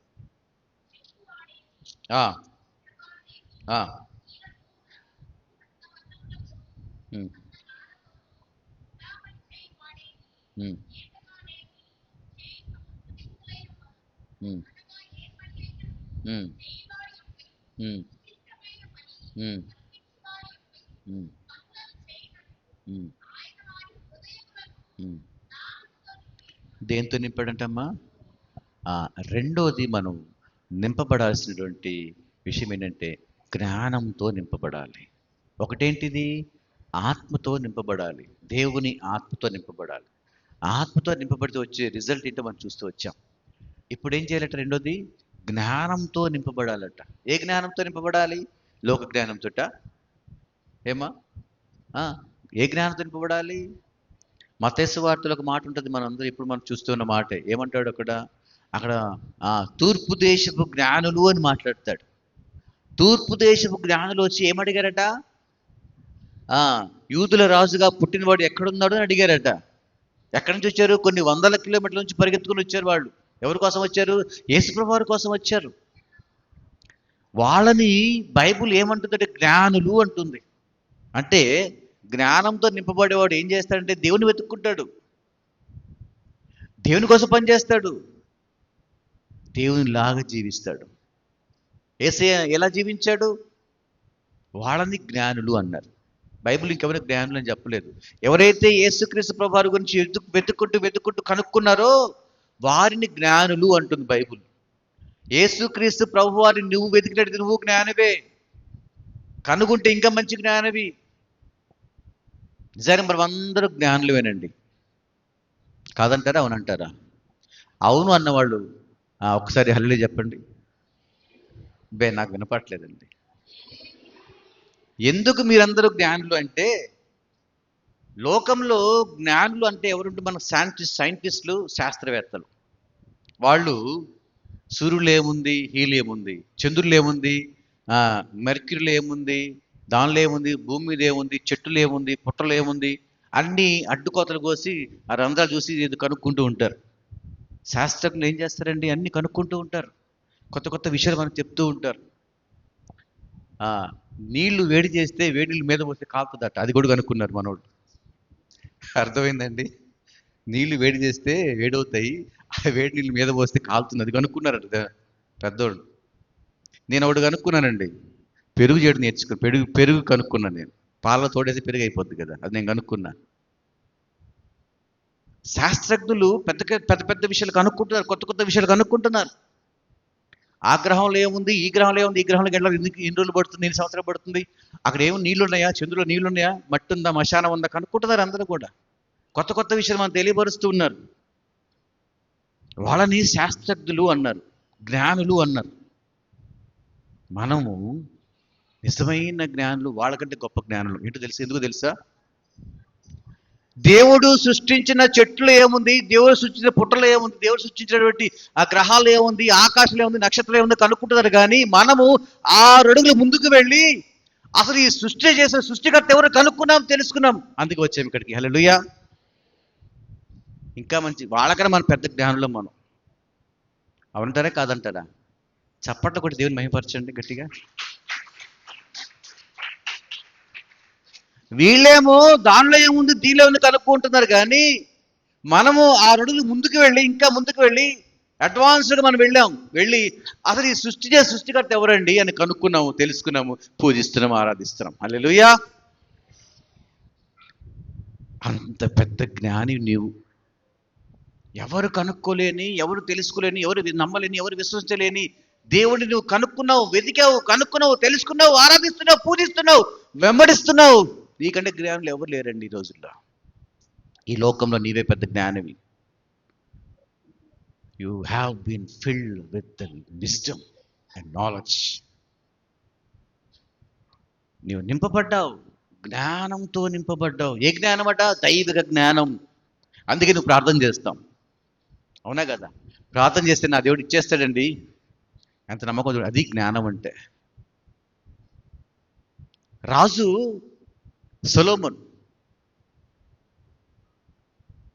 కళ వచ్చిందట. దేవుడు కళ్ళకు వచ్చి ఏం కావాలి చెప్పు నీకు అన్నాడట. ఏం కావాలయ్యా, ఏమిస్తావు చెప్పు. చూడండి, మీకు కథ చెప్తాను మీకు. ఇది రూమ్ అండి, పెద్ద రూము. ఈ రూమ్లో ఈ భాగమంతా ధనం ఉంది అన్నమాట. డబ్బులు కట్టలు ఇంతవరకు పేరున్నాయి. ఈ మూలలో ఏమో ధాన్యం ఉందట, ఇంత ఎత్తున ధాన్యం ఉంది, ధనరాశులు ఉన్నాయి. అక్కడ ఆ మూలలో వజ్రాలు, వైఢూర్యాలు, మరకత మాణిక్యాలు, పచ్చలు, కెంపులు, నీళ్ళు అన్నీ ఉన్నాయి అక్కడ. అన్ని రకాల మాణిక్యాలు ఉన్నాయి అక్కడ, రంగు రాళ్ళు. అక్కడేమో ఆయుష్ ఉందట, ఇక్కడేమో కీర్తి ప్రతిష్టలు ఉన్నాయట. దేవుడు వచ్చాడు, తలుపు వేసేసాడు, తాళం తీసుకున్నాడు, చెవులు పెడుతున్నాడు. చెవులు పెట్టుకొని దా నీకేం కావాలి చెప్పు. ఆ కిటికీ తీశాడట. సొలొమోను పిలిచాడట. సొలొమోన్, నువ్వు రాజు అయ్యావు కదా, ఇప్పుడు నీకేం కావాలి చెప్పు అని ఆ కిటికీ తీసి, అదిగో అక్కడేమో కీర్తి ప్రతిష్టలు ఉన్నాయి, ఇక్కడేమో ఆయుష్ ఉంది, ఇక్కడేమో ధనం ఉంది, ఇక్కడేమో ధాన్యం ఉంది, అక్కడేమో రత్నాలు, మాణిక్యాలు అన్నీ ఉన్నాయి. ఈ అన్నిటితో నీకు ఏం కావాలి చెప్పాయా, నీకు అన్ని నీకు ఇచ్చేస్తానన్నాడట. నీవైతే ఏం కోరుకుంటావు? నేనైతే అయ్యా మనం అనుకోండి బహుశా, అయ్యో హారాలు బాగా కనబడతాయి అక్కడ, ధనం, అదిగో రంగు రాళ్ళు, ధనం, హారాలు, నెక్లెస్లు, వడ్డాణాలు. మనమైతే అదే కోరుకుంటాం కదండి. అయ్యా ఆ గొప్ప నాకు ఇచ్చే ప్రభు అంటాం. రాజు కదా, ఏం చేసుకుంటాడు? కీర్తి ప్రశ్నలు అడుగుతాడు, కీర్తి ప్రతిష్టలు అడుగుతాడు. అబ్బా సార్ నాకు ఈవెంట్ సార్ అంటాడు. ఏమి చూసి అలాగే నిలబడుతున్నాడట. రాజు అడిగాడు రాజుని, ఏంటి రాజు, ఏంటి అడుగు, ఏదోటి అడుగు అంటే, ఏమడగమంటావు ప్రభువా? అక్కడేమో ధనం అన్నావు, ఇక్కడేమో ధాన్యం అన్నావు, ఇక్కడేమో రత్నాలు, మాణిక్యాలు, కెంపులు, నీళ్ళు, పచ్చలు అంటున్నావు, అక్కడేమో కీర్తి ప్రతిష్టలు అంటున్నావు. ఏం చేయాలి? అన్నీ నాకు కావాల్సి, అక్కడేమో ఆయుష్ అంటున్నావు. అన్నీ చూస్తే నాకు అన్నీ కావాల్సి వస్తుంది, మనం ఏం చేయాలి అర్థం కావట్లేదు. ఏదో ఒకటి అడుగు భయ్యా అంటే, కొంచెంసేపు ఆగి, యేసయ్యా నువ్వు తాళం వేసావు కదా, ఆ కీ చాలు అన్నాడంట. ఇంకా తాళం మొత్తం ఆయనే కదా. ప్రభు అన్నాడట, మరి అబ్బాయి నేను ఏదో అనుకున్నాను కానీ తెలివిగా బలి అడిగావే, ఏం అడగలేదు కానీ కీ అడిగావే నువ్వురా మంచోడు అంటే, నువ్వురా తెలివికలుడు అంటే, నువ్వురా జ్ఞానవంతుడు అంటే, హో నీకు అన్నీ ఇస్తున్నాను పో అన్నాడంట. ఏమి అడగలేదు కదా, కీ ఒకటి అడిగావు కదా, నీకు అన్నీ ఇస్తున్నాను పో అన్నాడంట. ఈ మాట దినవృత్తాంత గ్రంథాలు చెప్తాడు. ఈ మాట తెలివిగా అడిగావు కదా, నువ్వు చాలా చమత్కారంగా అడిగావు కదా అంటాడు. జ్ఞానంతో నింపబడితే, అది కూడా దైవిక జ్ఞానంతో నింపబడితే దేవునితో సహవాసం వస్తుంది మనకి. భగవంతునికి భక్తునికి అనుసంధానమైనది అంబికా దర్బార భక్తి కాదు. బైబిల్. భగవంతుని భక్తునికి అనుసంధానం చేయాలంటే నీకు కావాల్సింది దేవుని జ్ఞానం. అది ఎక్కడుంది తెలుసా? ఇక్కడ ఉంది, బైబిల్లో ఉంది. ఆ జ్ఞానంతో నీవు నింపబడాలి. దైవక జ్ఞానంతో నీవుగా నింపబడితే సంఖ్యాకాండంలో 25వ అధ్యాయంలో ఒక చిన్న సంఘటన రాస్తాడు అక్కడ, ఫినెహాస్ గురించి. ప్రత్యక్ష గుడారం ఎదురుగా వీరు ఇజ్రాయెల్ ప్రజలందరూ కూడా నిలబడి చూస్తూ ఉంటే ఆ పక్కన ఊళ్ళో నుంచి మోయాబీలు స్త్రీలు పరిగెత్తుకుని వచ్చారట. వీళ్ళని మోహించారట. వీళ్ళు తప్పుడు పని చేస్తూ ఉన్నారట.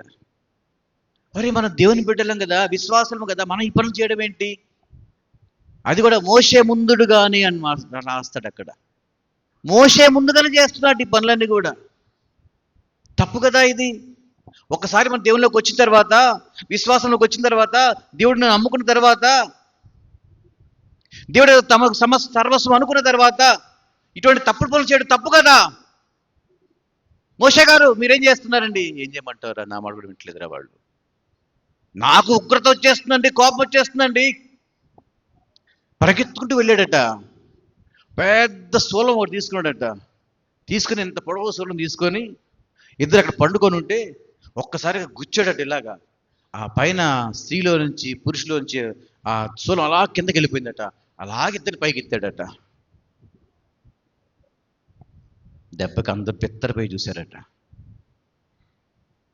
మోషే ప్రభు దగ్గరికి వెళ్ళి, ప్రభువా క్షమించయ్యా, ఏదో యవనస్తుడు కుర్రోడు కదా, యూత్ కదా, ఏదో తెలియక పాపం చేశాడంటే ప్రభు ఒక మాట అన్నాడు తెలిసిన, మోషే నేనే గనుక ఆ ప్రదేశంలో ఉంటే నేనేం చేసేవాడినో అది ఆ పిల్లోడు చేశాడు, శభాష్రా బిడ్డ అన్నాడంట. ఎప్పుడైతే నువ్వు దైవిక జ్ఞానంతో నింపబడతావో పాపాన్ని చూస్తే కూడా ఒప్పుకో. ఆ ధ్యాస కూడా మనకు ఉండదు. దైవిక జ్ఞానం మనకు కావాలి. అటువంటి జ్ఞానం మనకున్నట్లయితే ఎట్టి పరిస్థితుల్లోనైనా కానీ దేవునికి మహిమకరంగా నీ జీవితం, నా జీవితం, మనందరి జీవితం ఉంటుంది. మూడో మాట చూస్తూ ముగించుకుంటాం. చూడదాం. నిర్గమాకాండంలో ఒక మాట ఉంటుంది, 40వ అధ్యాయం 34వ వచనం చదవండి అమ్మా. ఆఖరి అధ్యాయం అది.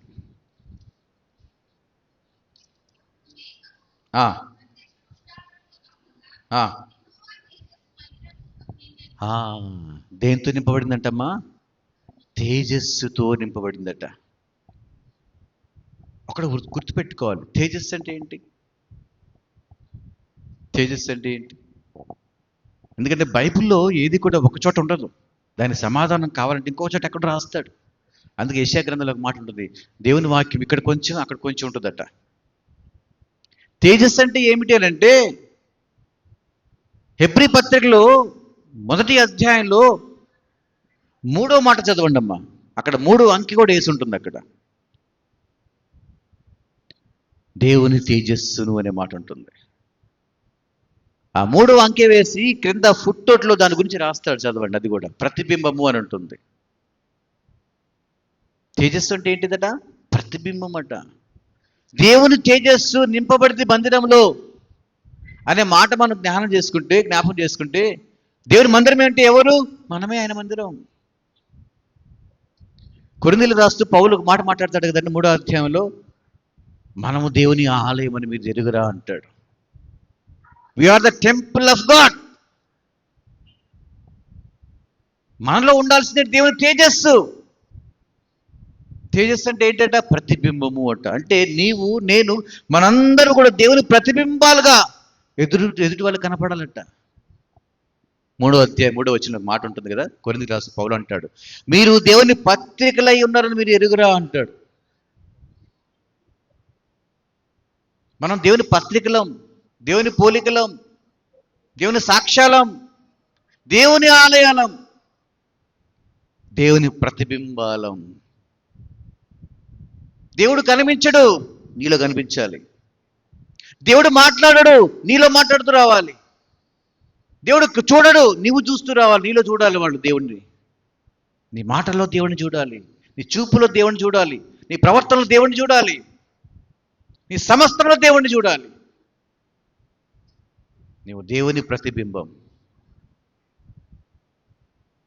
ఆయన తేజస్సు మనలో నింపబడాలి. ఎందుకు? ఆయన మందిరాల్లో మనం. ఈ 3 అనుభవాలు నీలో ఉన్నట్లయితే రేపు రాకడలో ఎత్తబడే సమయంలో నీవు ముందు వరుసలో ఉంటావు.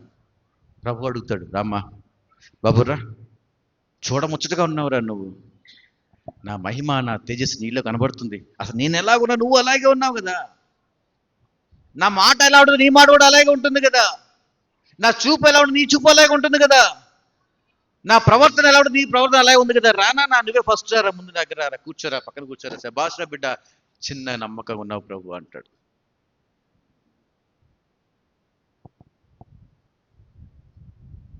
ఆత్మతో నింపబడ్డావు కదా, పాపం అంటే నీకు అసహ్యం వేసింది కదా, ఇదిరా నాకు కావాల్సింది, రా నువ్వు రా, పైకి రా ముందు. అది నువ్వు జ్ఞానంతో నింపబడ్డావు. నన్ను వెతికావు కదా, వెతికి కనుక్కున్నావు కదా. నువ్వు అక్కడికి వెళ్ళావు, అక్కడ లేవు, ఇక్కడికి వెళ్ళి ఎక్కడెక్కడో వెతికి చివరి నా దగ్గరికి వచ్చావు కదా, నా లోని నిలబడ్డావు కదా చివరి వరకు కదా.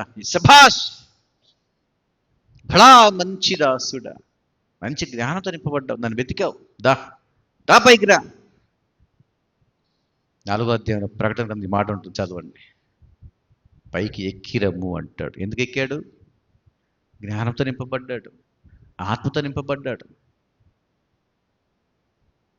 సమస్తంతో నింపబడ్డాడు. కాబట్టి రా యోహాను, కమ్ ఫార్వర్డ్. చూడండి ఎంత చక్కని మాట అది. ఈ 3 అనుభవాలు కానీ నీలో కానీ నాలో కానీ లోపించినట్లయితే ఏదో జ్ఞాపకం ఉంచుకోనండి, మన జీవితం దుర్భరమే, ఎంత భక్తి చేసినది వ్యర్థమే.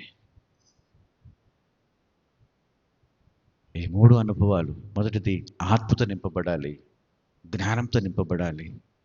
3వది ఏంటమ్మా?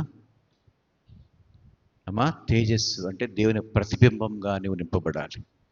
ఇటువంటి అనుభవాలు మనలో ఒకవేళ లోపించినట్లయితే ఇదే సమయం, ఇదే సుదినం, ఆయన యందు విశ్వాసం ఉంచండి. అప్పుడు నీవును నీ ఇంటి వద్ద రక్షించబడి ఈ 3 అనుభవాలు పొంది రాకడ కొరకే సిద్ధపరుస్తాడు దేవుడు. అట్టి కృప మనకందరికీ కలుగును గాక. ప్రార్థన.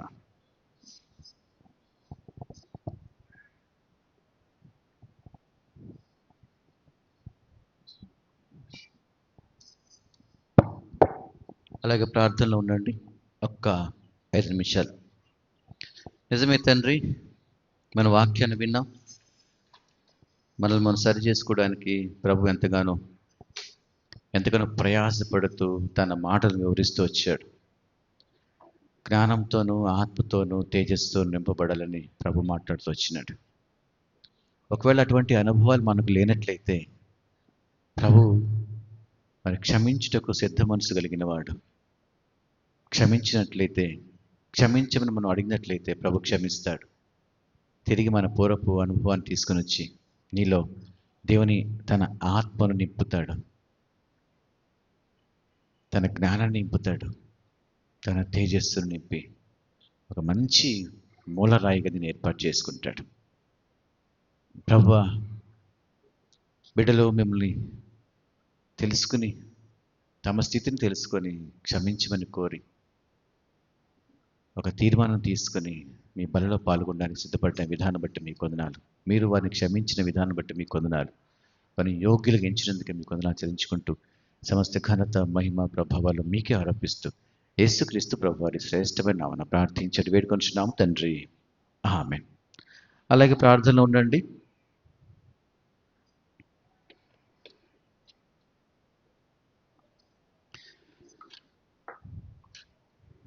ప్రభు యేసు తాను అప్పగింపబడిన రాత్రి ఒక రొట్టెనెత్తుకొని, ఇది నా శరీరము, దీనిని తినప్పుడల్లా నన్ను జ్ఞాపకం చేసుకుంటూ దీన్ని చేయడం చెప్పాను. అవును తండ్రి, మీరు మా కొరకు విరిచిన మీ శరీరాన్ని బట్టి వందనాలు చెల్లించుకుంటాం. అదే శరీరం ఇప్పుడు సేవిస్తుండగా మీ యొక్క స్వభావ లక్షణాలు మాలో ప్రశ్న కృప దయచేసి వేడుకుంటూ సమస్త ఘనత మహిమ ప్రభావాలు మీకు ఆరోపిస్తూ యేసుక్రీస్తు ప్రభు వారి శ్రేష్టమైన నామమున ప్రార్థించి వేడుకొనుచున్నాం తండ్రి. ఆమేన్. ఎవరైతే తాము పరిశీలించుకున్నారో, పరీక్షించుకున్నారో వాళ్ళందరూ కూడా ప్రభు యొక్క శరీరంలో పాలు పొందే నిమిత్తమై మీ కుడి హస్తం తలకు పైగా చూపించినట్లయితే ప్రభు యొక్క శరీరము మెతుకు తీసుకురాబడుతుంది. చిన్న ముక్కను తీసుకొని మీ ప్రక్క వారికి అందించండి.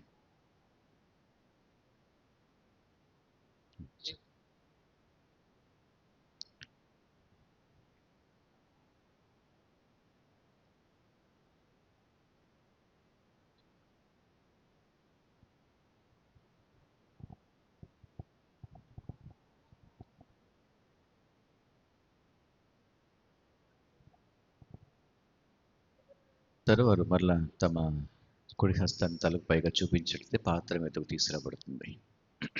పాత్రను ఎత్తుకొని ఇది నా రక్తములైన కృత నిబంధన, దీనిలోని త్రాగున ప్రజలను జ్ఞాపకం చేసుకుని దీన్ని చేయడం చెప్పాను. అవును తండ్రి, మీరు మా కొరకే కార్చిన రక్తాన్ని బట్టి మీకు వందనాలు. అదే రక్తం ఇప్పుడు పానం చేస్తుండగా మీలో నుండి జీవము మాలో ప్రసింపజేసే మీ యొక్క సాక్షులుగా, మీ యొక్క సాధనాలుగా, మీ యొక్క పోలికలు మమ్మల్ని నడిపించే ప్రభు దయచేయమని వందనాలు చెల్లించుకుంటూ, అట్టి ఆధిక్యత మాకు ఇచ్చేందుకు వందనాలు చెల్లిస్తూ, సమస్త ఘనత మహిమ ప్రభావాలు మీకు ఆరోపిస్తూ యేసుక్రీస్తు ప్రభు వారి శ్రేష్టమైన నామమున ప్రార్థించి వేడుకొంచున్నాం తండ్రి. ఆమేన్. ఎవరైతే ప్రభు యొక్క శరీరంలో పాల్పొందినారో వారందరూ కూడా ప్రభు యొక్క రక్తంలో కూడా పాల్పొందే నిమిత్తమై మీ కుడి హస్తం తలకు పైగా చూపించినట్లయితే పాత్ర మీదకు తీసుకురాబడుతుంది. చిన్న చుక్కను తీసుకొని మీ ప్రక్క వారికి అందించండి. యుగ యుగంబులకును స్తుతియు మహిమ ఘనతయు, యుగ యుగంబులకును స్తుతి పాత్ర నీకే చెల్లును, స్తోత్రారుడ నీకే స్తోత్రము, స్తుతి పాత్ర నీకే చెల్లును, స్తోత్రారుడ నీకే తాగును. నీ రక్తమే నన్ను శుద్ధీకరించు, నీ రక్తమే.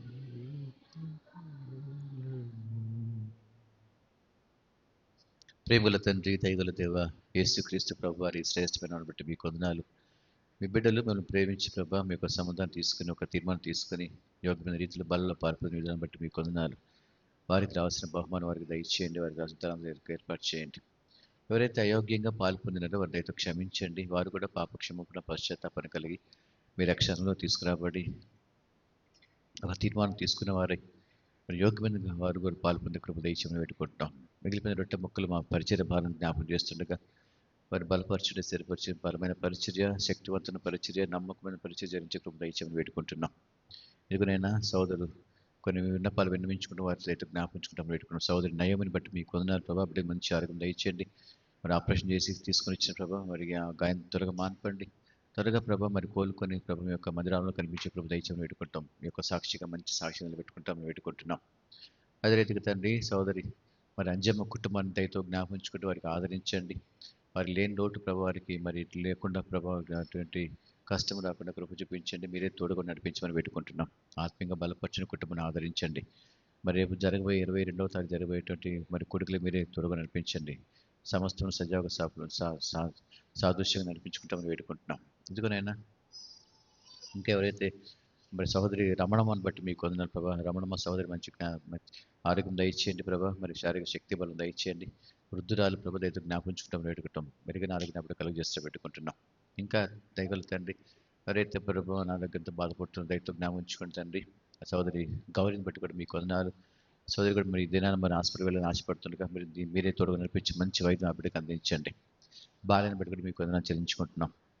అదే రీతిగా తను ఎవరైతే అనారోగ్యంతో బాధపడుతున్నట్టయితే వారందరికీ జ్ఞాపించుకుంటాం వేడుకుంటున్నాం. మంచి ఆరోగ్యం దయచేయండి. చిన్నపిల్లలు జ్ఞాపం చేసుకోండి. మరి స్కూళ్ళకి మరి వెళ్తున్నప్పుడు అయితే జ్ఞాపించుకుని వారి స్కూల్కి వెళ్తున్న మంచి జ్ఞానం వారు దయచేయాలి. రాకపోకలు మరి చేయమని దయచేయండి. ప్రతి ఒక్క కుటుంబంలో శాంతి, నెమ్మది, సమాధానం కలుగు చేయండి. మీద అక్కడ కొరకు సిద్ధపరచండి. మీ ఆత్మ నింపండి, మీ అభిషేకం నింపండి. ఆర్థికంగా స్థిరపరచండి. ఎటువంటి ఆరోగ్య సమస్యలు కానీ ఆర్థిక సమస్యలు లేకుండా కృప చూపించమని వేడుకుంటాం. మీ నా మహిమార్థం వాడబడే కృప దయచేయమని వేడుకుంటూ ఇంకెవరైనా ప్రభా మరి సోదరి మరి రెడ్డి గారిని బట్టి పోయి కొందరు చెల్లించుకున్న ప్రభు అయితే జ్ఞాపకం ఉంచుకోండి. మా సోదరుడు ప్రభా మరి స్నేహితుడు రైతు జ్ఞాపకం ఉంచుకునండి. ఆ బిడ్డ మరి మిమ్మల్ని చూడాలని ప్రభా మీ యొక్క మరి మందిరాన్ని చూడని ఆశపడ్డు వచ్చి ఉండగా ఆ బిడ్డని జ్ఞాపకం చేసుకుంటండి. వారి పెద్ద కుమార్తె, వారి చిన్న కుమార్తె, వారి బిడ్డలందరూ బట్టి మీకు వందనాలు చెల్లించుకుంటాం ప్రభా. తను మరి సహోదరికి కూడా మంచి ఆరోగ్యం దయచేయండి. సోదరు చేసిన ఉద్యోగం వెసులుబాటు కలుగు చేయండి. కుటుంబంలో శాంతి, నెమ్మది, సమాధానం కలుగు చేయండి. ఆత్మీయంగా బలపరచండి. వారు కూడా రక్షణలో వచ్చేట్లుగా సాయం చేయండి. మీ యొక్క ఆర్థికంగా వారిని బలపరచండి. చేస్తున్న ప్రతి ఒక్క ఉద్యోగాన్ని వెసులుబాటు కలుగు చేయండి. ఎంతోమంది మాదిరికరం మార్చండి. మీ రక్షణ భాగ్యన బిడ్డలకు కలుగు చేసిన పెట్టుకుంటాం. వారి కుటుంబంలో శాంతి, నెమ్మది, సమాధానం కలిసి మీ యొక్క ఆత్మ నింపి అదే రీతిగా ప్రభావ మీ యొక్క ఆత్మీయ ప్రాకాలు దించి ఎంతోమంది మాదిరికరం దీవెనికరం మార్చండి. ఇంకా నాయన ప్రతి ఒక్క కుటుంబాన్ని చేరువచ్చిన ప్రతి ఒక్క కుటుంబాన్ని కూడా దయతో జ్ఞాపించుకుంటాం, వేడుకుంటాం. నాశనాన్ని బట్టి కళ్ళు ఆపరేషన్ చేయించిన చుక్కలు చేయించిన దయతో జ్ఞాపించుకున్న గాయం త్వరగా మాన్పిట్ల కృప చూపించండి. బిడ్డ మరి ఎటువంటి నష్టం రాకుండా, సైడ్ ఎఫెక్ట్స్ ఏమాత్రం రాకుండా కృప చూపించండి. అదే రీతిగా ప్రభావ సోదరి అచ్చమ్మ ఆ బిడ్డ కూడా కంటికి ఆపరేషన్ చేయించుకున్నారు, దయతో జ్ఞాపించుకుంటుంది. ఆ బిడ్డగా మంచి ఆరోగ్యం ఇచ్చేయండి. సైడ్ ఎఫెక్ట్స్ ఏమాత్రం రాకుండా కృప చూపించమని వేడుకుంటాం. ఇంకా ఎవరైతే అనారోగ్యంతో బాధపడుతున్నారో దయతో జ్ఞాపించుకోండి. ఎవరసలు జ్ఞాపించుకోండి, తొట్టిగా చూపించండి. చిన్న బిడ్డల దయతో జ్ఞాపించుకుంటామని వేడుకుంటాం. ముసలివారు, పెద్దవారి దయతో జ్ఞాపించుకోండి. ప్రతి ఒక్క కుటుంబాన్ని వాహనాలు నడుపుతున్న వారు, ఉద్యోగాలు చేస్తున్న వారు, వారి రాకపోకల క్షేమం దయచేయండి. రాకపోకల ఎటువంటి లోటుపాటు లేకుండా కష్టము, నష్టము, అపాయం, కీడు, అవమానము, నింద రాకుండా కాచి కాపాడుతూ ప్రతి ఒక్కరిని మరి జ్ఞాపించుకుంటామని వేడుకుంటాం. మీ దూతలను కావాలని రక్షించుకుంటాం. సహోదరి షారోన్ సిస్టమ్ చేసిన మరి ముఠా పనులు కూడా మీరే తోడుగా అనిపించండి. రాకపోకల క్షేమం దయచేయండి. వాహనం ఎక్కుతున్నప్పుడు, దిగుతున్నప్పుడు, ప్రయాణిస్తున్నప్పుడు, పనిచేసినప్పుడు ఎటువంటి లోటుపాటు లేకుండా కృప చూపించండి. ఎండ దెబ్బ వడదెబ్బ తగలని కృప చూపించండి. ఎటువంటి నష్టం రాకుండా కృప చూపించి కేవలం మీ నా మహిమార్థం వాడబడే కృప దయచేయమని పెట్టుకుంటూ ప్రభావం మరి ఎరుసలేం ప్రార్థన మందిరం పెట్టుకుని జ్ఞాపకం చేసుకుని విషయాలపరిచి విశ్రమ చేయండి పెట్టుకుంటాం. సోదరు రమేష్ మరి ఇల్లు కొనని ఆశపడుతున్నట్లయితే జ్ఞాపకం మీరు ఎక్కడ సిద్ధపరిచినారు ప్రభావ అటు మంచి ఇల్లు అప్పుడు దయచేసి పెట్టుకుంటాం. మరి విజయ్ కుమార్ బట్టి కూడా మీకు చాలా దూర ప్రాంతం నుంచి ప్రభావ మీ బిడ్డలు మరి మీ సన్నిధిని అనుభవించని ఆశపడుతూ వచ్చిన వారికి కావాల్సిన బహుమానాలు దయచేసి పెట్టుకున్నారు. కుటుంబంలో శాంతి దయచేయండి. అదే రీతిగా తండ్రి మరి రేపటి దినాన నా సోదరి జ్యోతి సోదరిని బట్టి మీ కొందరు ప్రభావ మరి ఆ బిడ్డ సోదరి ట్రాన్స్ఫర్ కావాలని ఆశపడుతున్న ప్రభావ మీ అనుకూలమైన సమయంలో ఆ బిడ్డకు ట్రాన్స్ఫర్ దయచేసి పెట్టుకుంటాం. అటు రీతిగా దయచేయమని సమస్త ఘనత మహిమ ప్రభావాలు మీకు ఆరోపించుకుంటూ యేసుక్రీస్తు ప్రభు వారి శ్రేష్టమైన ప్రార్థించడం వేడుకొంచున్నాం తండ్రి. ఆమేన్.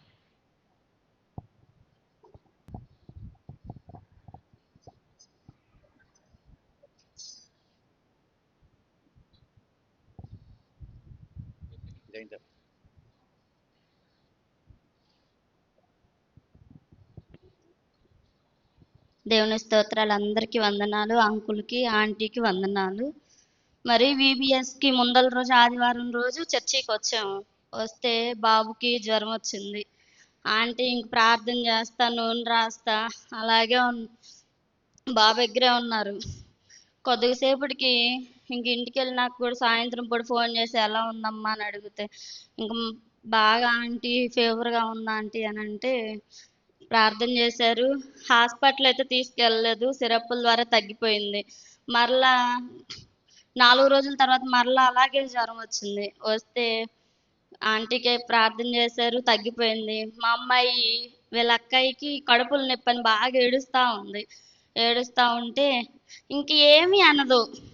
ఏం బాగోకపోయినా, కింద పడినా, దెబ్బ తగిలినా, అమ్మ ఆంటీకి ఫోన్ చేయమ్మా, ఆంటీకి ఫోన్ చేయమ్మా అని ఇంకా ఆంటీకి ఫోన్ చేస్తే ఇంకా ఆంటీకి చెప్పిద్ది. చెప్తే ఆంటీకి ఫోన్ చేస్తే ఇంక ప్రార్థన చేశారు. తెల్లారి పొద్దున్నే లేచి అమ్మ కడుపుల నొప్పి తగ్గిపోయింది, ఆంటీ ప్రార్థన చేశారు, కడుపుల నొప్పి తగ్గిపోయింది అని చిన్న మన విశ్వాసమే, మన నమ్మకమే మనకి ధైర్యం ఉంటాం అన్నట్లుగానే ప్రతిది కూడా బాబుకు బాగోకపోయినా, ఎవరికి ఏది బాగోకపోయినా కానీ వీళ్ళ మనస్వి అనేది అమ్మా ఈసీ తగ్గిస్తాడు భయపడబాకు అని అసలు ప్రతి ఒక్క విషయంలో కూడా నాకు ఏదైనా బాగోకపోయినా ఏడిచినా కానీ ఏడవద్దమ్మా ఈసీ తగ్గిస్తాడు అని ప్రతి ఒక్కరికి కూడా ఎవరికి బాగలేదంటే వాళ్ళకి నేనైతే అయ్యా నాకు ఏమి వద్దు కానీ ఈ బిడ్డల్ని నేను ఎలా పెంచాలో నీ సన్నిధిలో మరి నేను ఈ బిడ్డల్ని ఎలా పెంచాలి, నా జ్ఞానం అయితే సరిపోదు కానీ నీ జ్ఞానం ఇవ్వండి అయ్యా అని అలాగే చిన్నప్పటి నుంచి కూడా నేను నీలోనే పెంచాలయ్యానని నేను దేవుణ్ణి అడిగినట్లే మరి ఈ బిడ్డకి అలాంటి జ్ఞానాన్ని దేవుడు ఇచ్చాడు. మా కుటుంబం కొరకు ప్రతి ఒక్కరు కూడా అందరూ ప్రార్థన చేయండి. మా కుటుంబం అందరూ కూడా మేము రావటానికి అందరూ కూడా ప్రార్థన చేయండి. ప్రతి విషయంలో కూడా దేవుడు మనల్ని కాపాడుతూనే వస్తున్నాడు. ఎన్నో సమస్యలు, ఎన్నో ఆటంకాలు వచ్చినప్పుడు కూడా బిడ్డలకి మరి మేము బ్రతికి ఉన్నామన్నా, బిడ్డలు బ్రతికి ఉన్నారన్నా అంతా కూడా దేవుని కృప మాత్రమే. మరి ఈ బిడ్డకి కూడా నమ్మకం చెప్పలేమన్నారు, ఆ బిడ్డకి నమ్మకం చెప్పలేమన్నారు.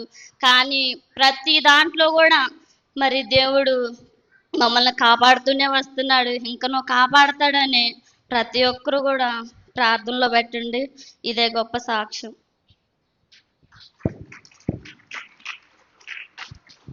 దేవునికి మహిమ కలుగును గాక. మా సహోదరుడు వీరారెడ్డి.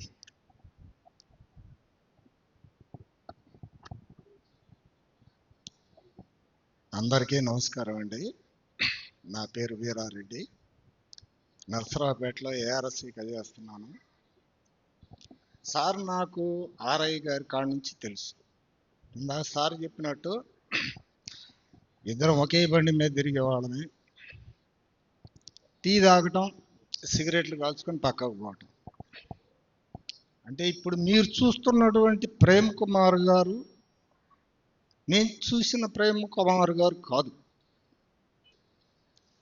మరి నా సహోదరి కుమారి గారి యొక్క ప్రార్థన వల్ల అనుకుంటా, లేకపోతే దేవుని మహిమ వల్ల ఆయన మారు మనసు పొంది, నేను ఏదో అట్లా చూసి ఇట్లా పోదాం అనుకున్నా. సారు ఈ వాక్యాలు చెప్తా ఉంటే నాకు లెగబుద్ధి కాల. అంత గొప్పగా చెప్తున్నారు. అంటే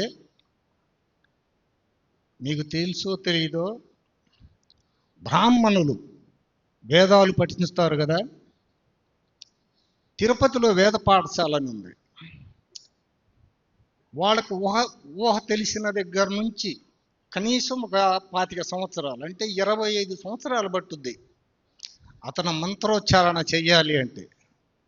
అలాంటిది మన డిఎస్పి గారు 10 సంవత్సరాల్లో అమోఘంగా అనర్ఘళంగా చెప్తా ఉంటే ఖిన్నుడినైపోయి నేను చూస్తూ ఉండాల్సి వస్తుంది. అంత బాగా చెప్తున్నారు వాక్యం. ఆయన మారు మనసు పొందాడు అంటానికి ఇదే తార్కాణం. దేవుణ్ణి ఆయన చల్లగా చూడాలని, మా మేడం గారు పూజలు ఫలించి, మా సారు చాలా మారిపోయారు. మీకు తెలీదు ఆయన గురించి, అమ్మగారికి తెలుసు. అలాంటి ఆయన్ని ఆ భగవంతుడు మార్చి ఈ స్థితిలో నిలబెట్టారు. వారికి ఆ భగవంతుడు అష్టైశ్వర్యాలు, ఆయురారోగ్యాలు ఇచ్చి ఇలాగే ఆయన దైవ సేవకుల్ని ఆదరించాలని కోరుకుంటూ సెలవు తీసుకుంటున్నాను.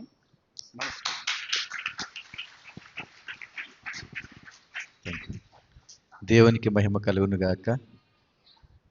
నిజానికి మా ఇద్దరి దోస్తాన దాదాపు 2008 నుంచి స్టార్ట్ అయింది. 2008, 9, 10, 2020, 26, దాదాపుగా 20 సంవత్సరాలు కదా.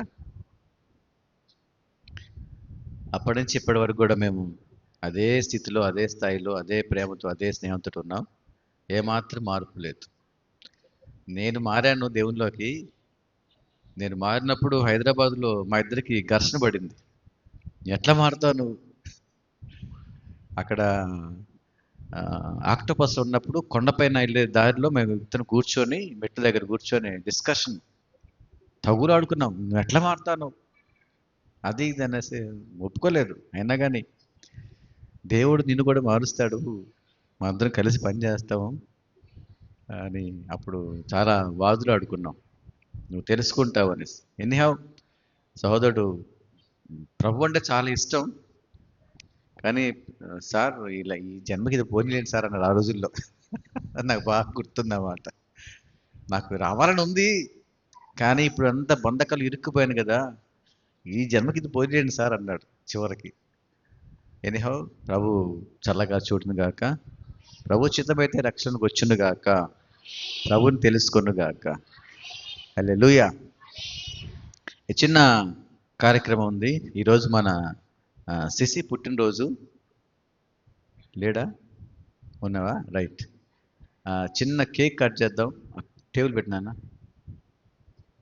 తీసి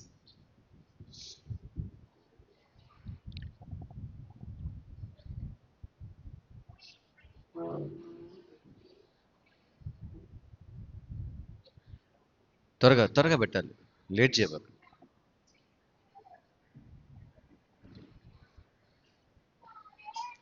కేక్ ఇగో తీసేమ్మా, ఇగో తీసేయచ్చు కదా.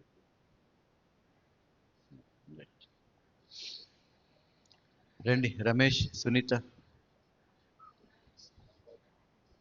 రండి అన్న, రండి అబ్బా, పెద్దలు రండి. మన బస్సులు బాబాయ్, వీరారెడ్డి రండి, ప్రశాంత్ రమ్మా, బాబు రండి, రండమ్మా. విజయ్ లేడా? విజయ్ లేడా? విజయ్ కుమార్, విజయ్ కుమార్ అమ్మా, మీరు కూడా రండి అన్న, రండి. దా వీరా, రెడ్డి వీరెడ్డి, వీరెడ్డి గారు రండి సార్, పిల్లల్ని ఆస్వాదించండి సార్. చిన్నగా చిన్నగా అమ్మా.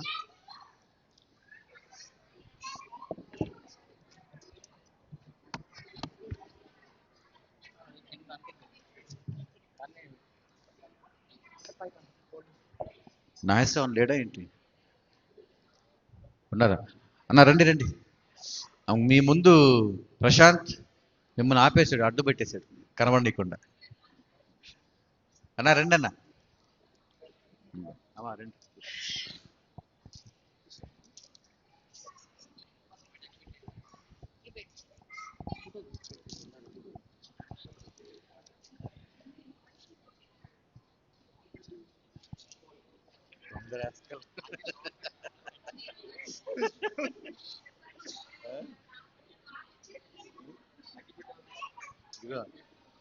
అడగకూడదు అన్నీ కూడా.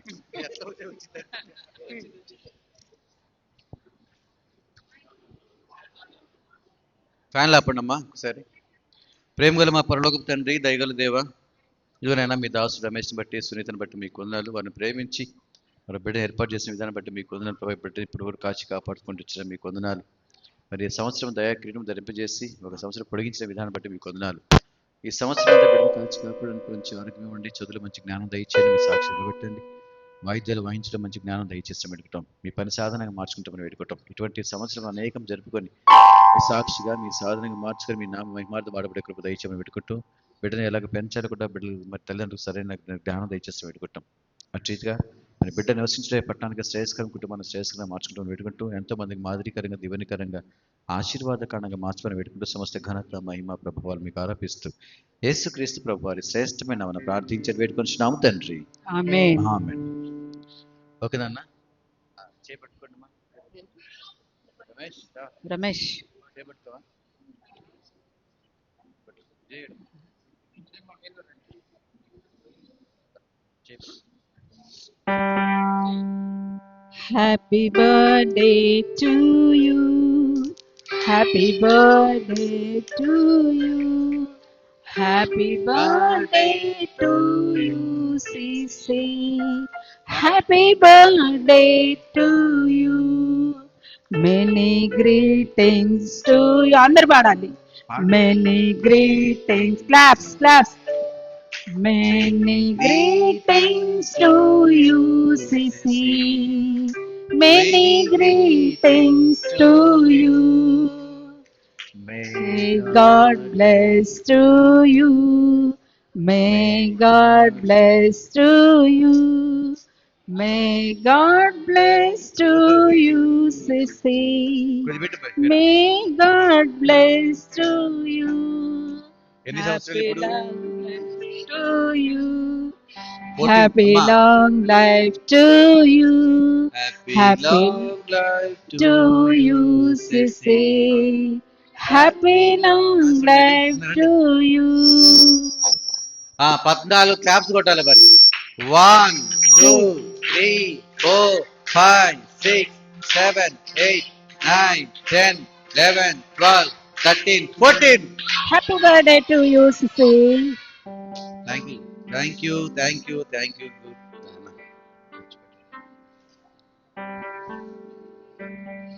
రావడం, ఈరోజు కేక్ పెట్టడం భలే అదృష్టం అండి మీ ద్వారా. చాలా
ఓకే. కట్ చేసాను త్వరగా. నేను కట్ చేయనా? పెద్ద కత్తి కావాలి. పెద్ద కత్తి.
అమ్మా అప్పుడే వెళ్ళిపోకండి,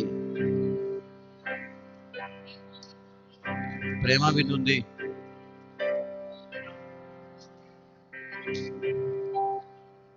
తీయండి,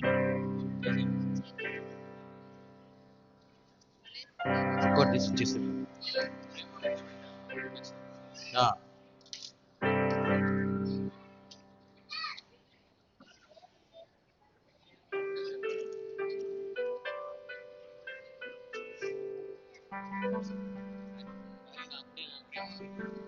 సరిపోతులే అమ్మా, సరిపోతుంది. లెక్క కరెక్ట్ పెట్టా చూడు. ఓకే, ప్రేమ విందులు పెట్టేద్దాంలేమ్మా. ప్రేమ విందులు పెట్టేద్దాం. బాక్స్ల ముందు పెట్టండి అన్న. సిసి బాక్స్ ముందు పెట్టండి. నాకు బీబీఎస్లో కొంతమందికి మనం అవి తీసుకురానా, 2 లోపల దాని కింద ఉన్నాయి. అది ముందు పెట్టాయా, కెమెరా ముందు పెట్టు. బీబీఎస్లో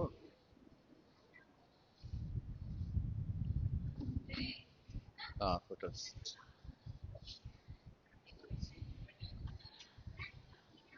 బీబీఎస్లో మన టీచర్స్కి కొంతమంది మనం వాళ్ళ ఫొటోస్ ఇవ్వలేదనేసి మనం కొంతమందికి ఇవ్వలేకపోయాం. అమ్మా జ్యోతి సిస్టర్ గారు, ఇదిగో నాన్న.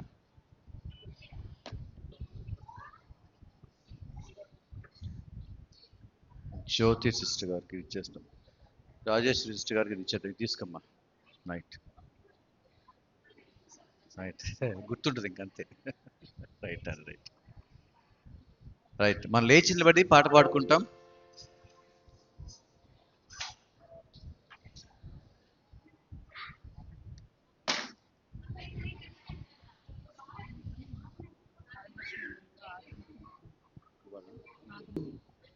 మరి ఆదిలక్ష్మి వారి గృహంలో ఆదరణ కూడిక ఉంటుంది. అందరూ కూడా ఆ ఆదరణ కూడికకు హాజరవలసిందిగా ప్రభుపేట మనం చేస్తాం. వారు కూడా మరి సంఘాన్ని వారు ఆహ్వానించారు కాబట్టి ప్రతి ఒక్కరు గుర్తుపెట్టుకొని సాయంత్రం జరిగే ఆ కూడికకు అందరూ కూడా హాజరు కావాల్సిందిగా ప్రభుపేట మనం చేస్తూ ఉన్నాం. మంచిది. లేచి నిలబడి ఒక పాట పాడుకుంటాం. ప్రభు బిడ్డలు ఇటు పెట్టండి మళ్ళీ.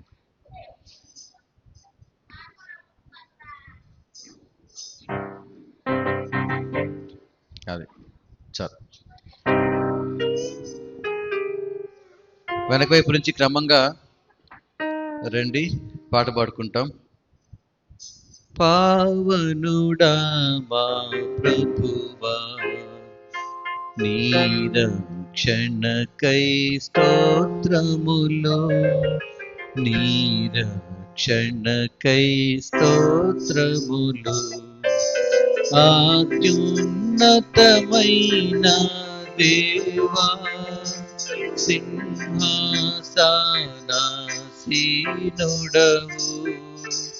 అత్యున్నతమైన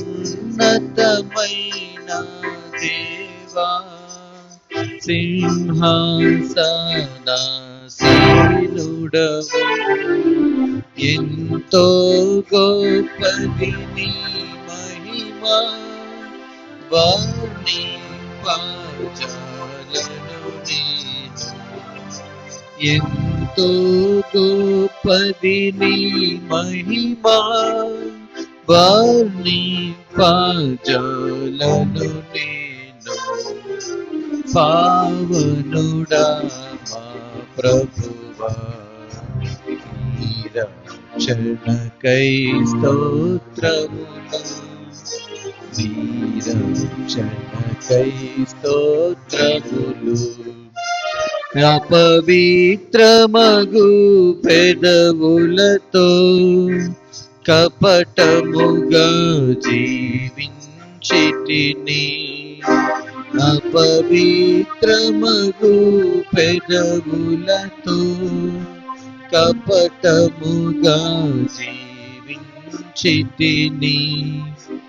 అపరాధి నోటిని తెరచి స్తుతి గీతమును సగిన ప్రభువా, అపరాధి నోటిని తెరచి స్తుతి గీతమును సగిన ప్రభువా. పావనుడా మా ప్రభువా నీ రక్షణకై స్తోత్రములు, నీ రక్షణకై స్తోత్రములు. దయచేసి కూర్చోండమ్మా, ప్రార్థన చేసుకుంటాం. ప్రేమగల తండ్రి, దయగల దేవ, యేసుక్రీస్తు ప్రభువారి శ్రేష్టమైన బట్టి మీకు వందనాలు. మీ బిడ్డలు మిమ్మల్ని ప్రేమించి మీ సన్నిధిని ప్రేమించి హృదయ అర్పణను బట్టి మీకు వందనాలు చెల్లించుకుంటున్నాం.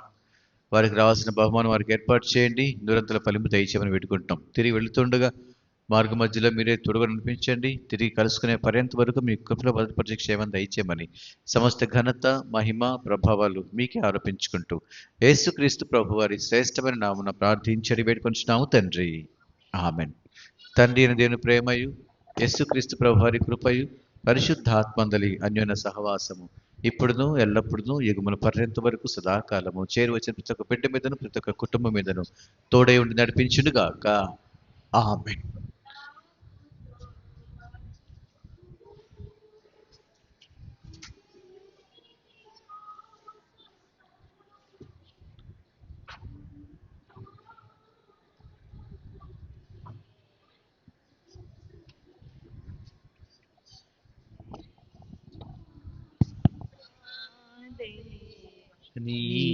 వెలుగు నీవే, సత్యము బయలుదేరాలెంబో.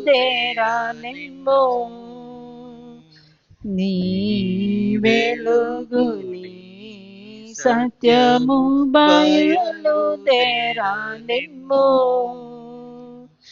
దేవా నా దేవా నీ వెలుగు నీ సత్యము బయలుదేరా నిమ్ము. మా అందరికి వందనాలు మా ప్రైజ్ ది లార్డ్. మరి చేపలు త్వరగా తీస్తే ప్రేమ విందుకు ఏర్పాటు చేద్దాం. సాయంత్రం కూడిక ఉంది మరి ఇక్కడే. మరి మొన్న రామయ్య గారు మరి ప్రభువును నిద్రించారు కాబట్టి వారికి ఆదరణ కూడిక ఉంటుంది. సాయంత్రం వెళ్ళి మనం ఆ కుటుంబాన్ని ఆదరించి మరి ఆ కూడిక హాజరు కావాల్సిందిగా ప్రభు పేట మనం చేస్తున్నాం. అందరికి వందనాలు. Praise the lord.